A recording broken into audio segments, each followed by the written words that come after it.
Assalamualaikum warahmatullahi wabarakatuh. Berikut saya akan menjelaskan tentang penentuan viskositas. Yang pertama, penentuan viskositas larutan Newton. Penentuan viskositas larutan Newton dapat dilakukan dengan menggunakan metode Ostwald. Pada metode Ostwald, kita menggunakan alat yang bernama viskometer Ostwald. Viskometer Ostwald memiliki pipa dengan dua lengan yang saling terhubung. Pipa A yang terhubung dengan pipa kapiler kecil dan pipa B sebagai tempat masuknya sampel terdapat sebuah bulk dengan pipa yang lebih besar yang berfungsi untuk mempertahankan tekanan hidrostatis aliran cairan. Melalui pipa kapiler kecil, cairan akan mengalir dengan aliran yang terukur. Terdapat garis C dan D pada atas dan bawah bulk A untuk mengukur seberapa lama cairan mengalir di antara garis tersebut. Viskositas cairan dapat dipengaruhi oleh massa jenis cairan dan suhu. Mari kita bahas cara penentuan viskositas larutan Newton. Tahap pertama, kita tentukan kerapatan dari cairan-cairan yang akan kita hitung nilai viskositasnya menggunakan alat piknometer. Untuk penentuan kerapatannya dapat dilakukan dengan cara yang sama seperti pada percobaan pertama tentang penentuan kerapatan dan berat jenis. Lalu, kita tentukan nilai viskositas dari cairan-cairan tersebut dengan menggunakan viskometer Ostwald. Misalkan dari hasil pengamatan diperoleh data seperti berikut. Dari tabel data pengamatan diperoleh data nama zat, T atau waktu, Rho atau kerapatan, eta atau koefisien viskositas, dan log eta atau log viskositas. Untuk data T diperoleh dari hasil pengukuran menggunakan viskometer Ostwald. Sedangkan data Rho diperoleh dari hasil pengukuran kerapatan pada pengamatan sebelumnya. Penentuan nilai viskositas dapat dihitung dengan menggunakan rumus eta sama dengan eta 0 dikali T dikali Rho dibagi T0 dikali Rho 0, di mana diketahui bahwa eta adalah koefisien viskositas dari zat yang akan dicari. Sedangkan eta 0 adalah koefisien viskositas air, di mana diketahui bahwa koefisien viskositas air yaitu 0,8904. Kemudian T adalah waktu zat yang akan dicari viskositasnya, sedangkan T0 adalah waktu air.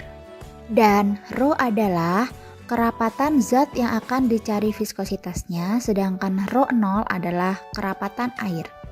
Di mana kerapatan air pada suhu percobaan 25 derajat Celcius yaitu 0,99602 gram per mililiter. Misalkan dari data pengamatan diketahui Rho air sama dengan 0,99602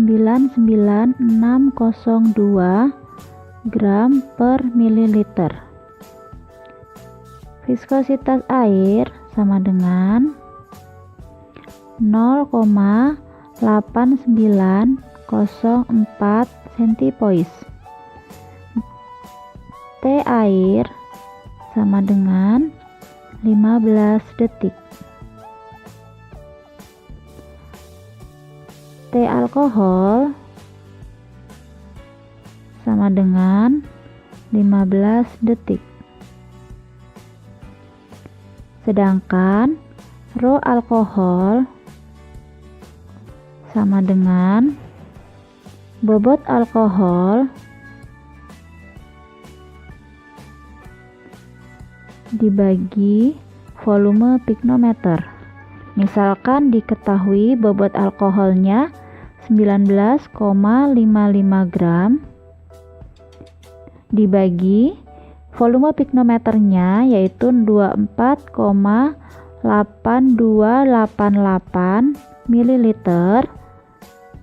sama dengan 0,7874 gram per mililiter. Setelah semua data diketahui, maka kita akan menghitung nilai viskositasnya dengan rumus viskositas alkohol sama dengan viskositas air dikali waktu alkohol dikali kerapatan alkohol dibagi waktu air dikali kerapatan air, di mana diketahui bahwa nilai viskositas air yaitu 0,8904 centipoise, kemudian dikali waktu alkoholnya 15 detik, kemudian dikali kerapatan alkoholnya yaitu 0,7874 gram per mililiter, kemudian dibagi dengan waktu air yaitu 15 detik dikali dengan kerapatan air yaitu 0,99602 gram per mililiter, sehingga diperoleh 0,8904 centipoise dikali 11,811 per 14,9403, sedangkan satuannya kita coret. Kemudian diperoleh nilai 0,7039 centipoise. Setelah kita mendapatkan nilai viskositas dari alkohol, maka selanjutnya kita juga akan menghitung nilai viskositas dari larutan gula 40%, larutan gula 50%, larutan gula 60%, dan larutan gula X%. Setelah kita memperoleh nilai viskositasnya, maka dari masing-masing data yang telah kita peroleh, kita rubah nilai viskositasnya menjadi log viskositas. Setelah itu, nilai log viskositas kita gunakan sebagai sumbu Y pada persamaan regresi linier. Sedangkan sumbu X-nya kita peroleh dari larutan gula 40%, larutan gula 50%, dan larutan gula 60%. Data dari hasil persamaan regresi linier inilah yang nantinya akan kita gunakan untuk menghitung persentase larutan gula X%. Cara menghitung regresi linier dapat menggunakan Microsoft Excel atau kalkulator saintifik. Setelah dihitung menggunakan regresi linier, maka diketahui nilai ABR-nya yaitu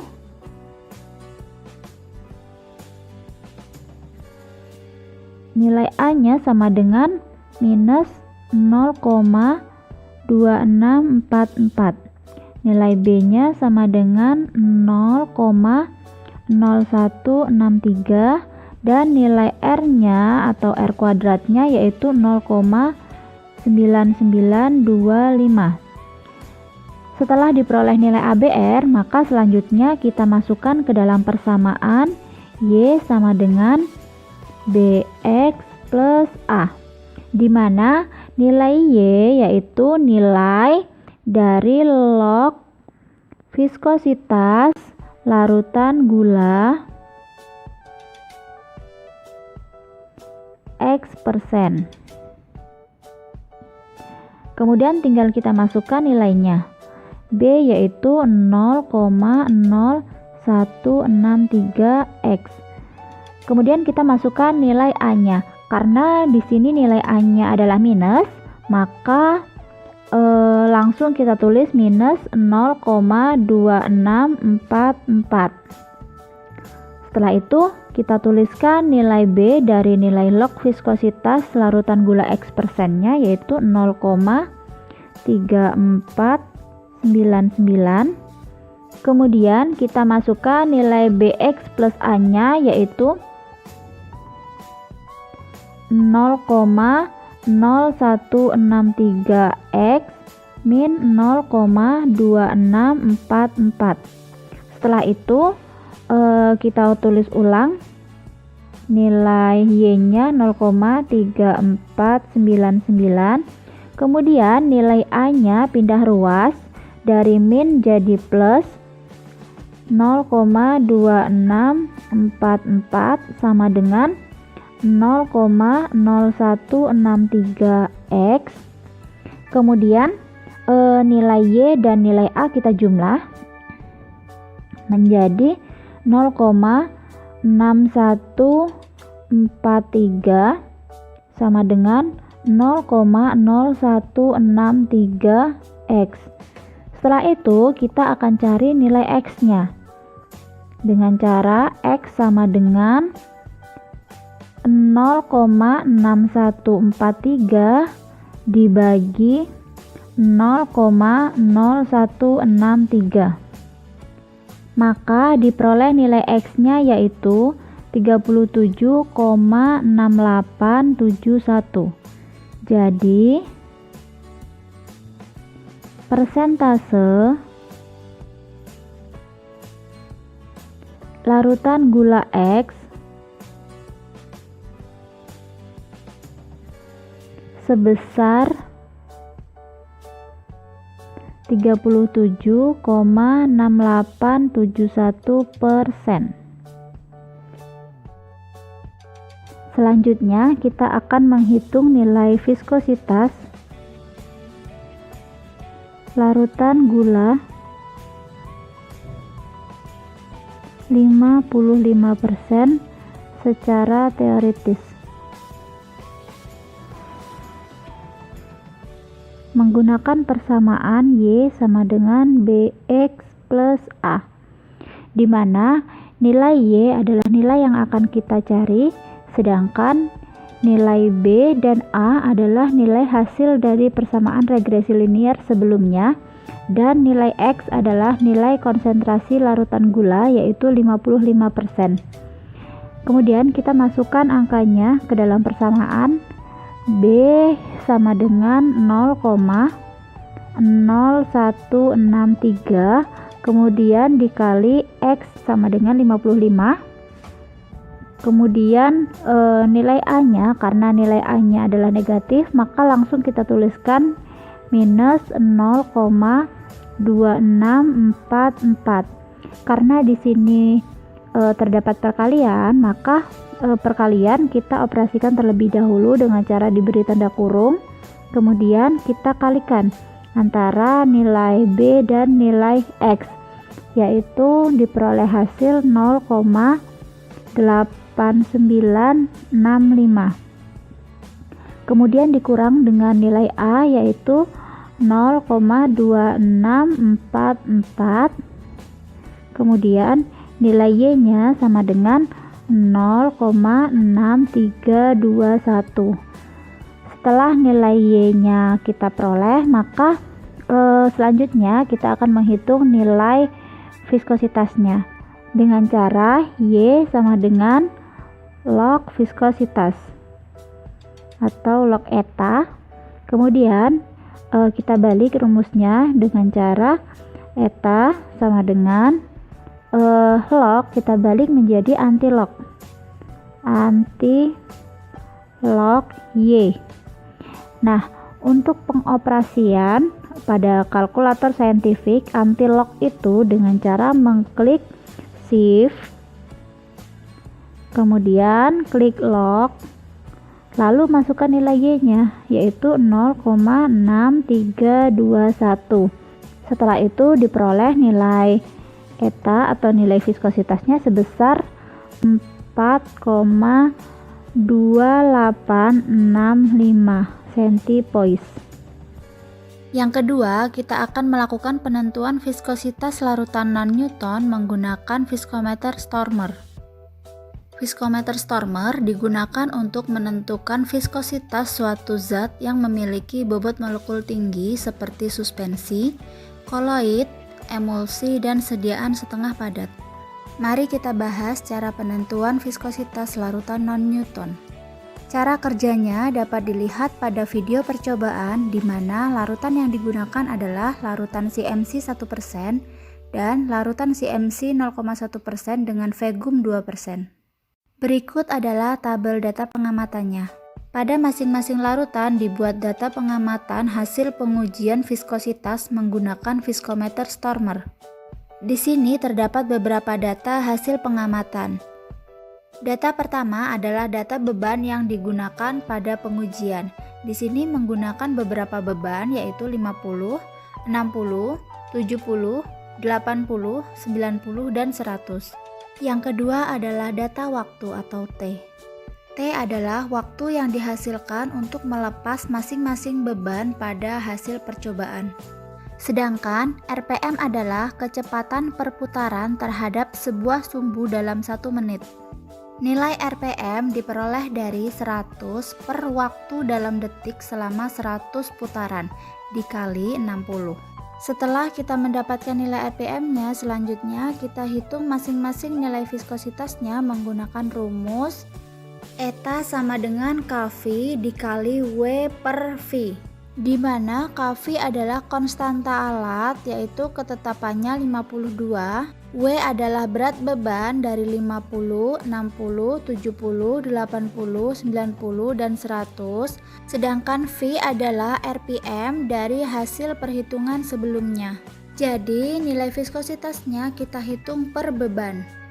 Selanjutnya, apabila kita ingin melihat tipe alirannya, maka dapat dicari dengan menggunakan rumus U sama dengan Kv dikali W min WF per V, di mana nilai WF adalah nilai intercept yield value dalam gram yang diperoleh dengan menggunakan persamaan regresi linier. Untuk caranya sama seperti pada perhitungan viskositas larutan gula X% menggunakan metode Ostwald. Dengan persamaan Y sama dengan BX plus A, nilai Y sama dengan 0 dan nilai AB berasal dari persamaan regresi linier. Sedangkan yang dicari adalah nilai X atau WF. Sekian pemaparan dari saya, semoga bermanfaat. Wassalamualaikum warahmatullahi wabarakatuh.